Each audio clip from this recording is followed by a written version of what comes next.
YouTube इंद्रधनुष के दर्शकों को मेरा नमस्कार। आज मैं बिहार के गांव लालगंज में हूं।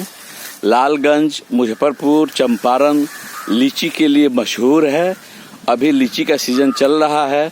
मैं आपको लीची के बगीचे में लाया हूं। देखिए अभी लीची की तोड़ाई हो करके इसकी पैकिंग हो रही है। ये हमारे बिजनेसमैन हैं, व्यापारी हैं ये। और ये देखिए लीची की पैकिंग जरा दिखाइए भाई, जरा इसे गुच्छे में लेकर के। वाह, कौन सा लीची है ये? शाही है। यही शाही है। मीठा हो गया है। खाऊंगा, पहले जरा अपने दर्शकों को दिखा दूं मैं।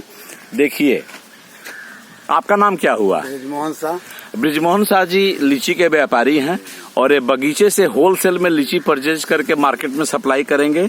फिर वहां से इनको जो मुनाफा होगा यही जानते हैं, लेकिन दर्शकों को मीठी लीची खाने को मिलेगा।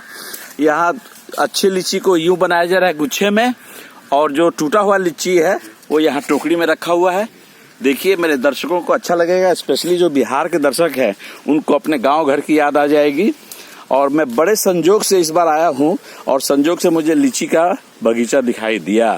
तो स्टूडियो चलते हैं। वीडियो कैसा लगा लाइक कीजिएगा, शेयर कीजिएगा। धन्यवाद।